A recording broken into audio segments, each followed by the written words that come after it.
Other interesting political news, you have Vivek on his take on the 1690 and the importance of the First Amendment, which, again, House Bill 1690 would make anti-Semitism speech illegal. Now, this is coming from Vivek's personal X Twitter profile, and he's responding to Charlie Kirk, actually. And again, if you're tuning in just a segment, not the long format of the show, Charlie Kirk said, quote, in response to the campus anti-Israel protest, the House is rushing to vote on a new bill, H.R. 1690. The bill would officially define anti-Semitism so the federal government can sue, prosecute, or sanction more people, businesses, and university for supposed violations of people's violations. Oh, where to go? Violations. Need to define them. I don't know why it went away there for a second. Prosecute individuals, be universities for civil violations of civil rights laws.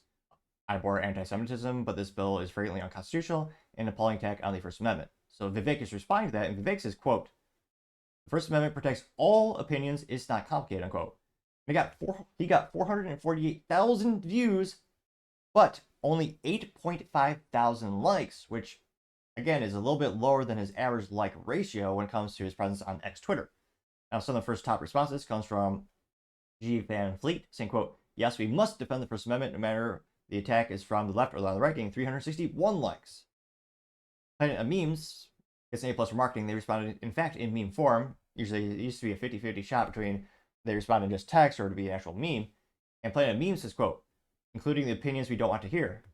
And says, Chomsky says, if we do not believe in freedom of speech for those we despise, we do not believe in it at all. And that got 94 likes. You also have the conservative alternatives say, quote, this type of legislation hurts many people more than it helps. All this do is stir up resentment towards us Jews. People don't like being told that they cannot criticize. I'm getting 49 likes, which, yeah, that's another good point that I think a lot of people might draw some parallels to DEI, where a lot of businesses are being forced to hire people based on criteria that are not directly related to merit and actual performance. And in terms of the cultural backlash and the perception, I think it's actually causing a greater negative effect on the people and their perception. And they start to question, is someone getting a job because of their qualifications, or is it because their resume was artificially pushed to the top because of a DEI initiative? So I actually think that, again, that is something that supposedly is about good intentions, but it's actually having the opposite effect, and I actually think is a net negative. Now, scrolling down to these comments again, you have Tulsi Gabbard parody account saying, quote, the First Amendment is my favorite, followed by a second, getting 48 likes. Chris Egan said, quote, Mike Johnson would ban Christianity tomorrow if it was what Israel ordered him to do, getting 57 likes. Virgio says, quote, it's unconstitutional what they're doing. There's no debate on this. It's ridiculous, getting 55 likes. Now, unfortunately, even if it's unconstitutional, now thank God for the Supreme Court, this will eventually make it up to them. But there are a lot of things that are unconstitutional that are still a thing. Look at the registration and all the regulation on suppressors in the United States. What part of shall not be infringed, well, I'm not sure how it's hard to interpret that, or to the Second Amendment. And yet, it is highly regulated to buy a suppressor in the United States. You have to pay a lot of money. You have to pay a $200 tax stamp. You have to pay sales tax on top of that. You have to have additional passport photos taken, fingerprints taken. You have to write that check to the U.S. Treasury Department, fill out the additional paperwork. All that for something that you're entitled to because it is a human right.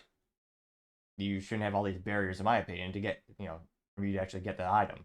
And some states actually don't allow it. So I think it's absolutely unconstitutional. And yet, that law from 1934, the National Firearms Act, still stands. And that also regulates such things as short-barreled rifles, short-barreled shotguns, machine guns, and destructive devices, which in some states you can purchase, but with burdensome paperwork as well as taxes, which I don't think you should be able to tax a human right. Now, going back to some of these comments here, you also have here. Two more. Bill Kroll says, quote, it will pass and be hailed as a great achievement. American evangelicals will be enthusiastically support it, getting 8 likes. Here. A little comic from Automated Liberty, and a guy says, I support free speech, just not hate speech. And a guy responds saying, I support physics, just not gravity. Getting 232 likes. Let's see. Eagle Bird says SCOTUS is going to be busy, which, hopefully the Supreme Court takes as many cases as they can. What is this? Joshua Fontana says, quote, here's how they voted.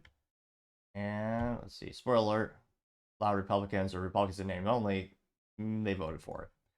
That got 3 likes. So I think this will be one of the top cultural and political topics for this calendar year. And if it does pass, can't but think, yeah, there's gonna be lawsuits immediately challenging it, and eventually it will, in its due course, make it up to the United States Supreme Court, which, again, I don't think this bill has a leg to stand on. It's again, it's more, I think it's visually disgusting to be anti-Semitic, and yet it's someone's right to believe that. It's their right to say it. We might not like it, but I mean that's kind of what the United States is founded on. We all have our inherited God-given rights, and government should not be trampling all over them. Now, let me know, do you think this would actually be a net good for society? Do you think this will backfire and actually cause an increase in anti-Semitism? And do you think, how long do you think, if you think it will be challenged, it'll take to actually make its way to the Supreme Court? As always, I'd be fascinated to hear what you have to say. Thank you, everyone, for taking the time to tune in today. Don't forget to take the time to like, subscribe, and comment. Also, sharing the video is a great way to assist as well. And lastly, don't forget to take the time to tell your family, tell your friends, tell your coworkers, heck, tell your enemies, tell anyone and everyone. Just stay safe, fight the good fight.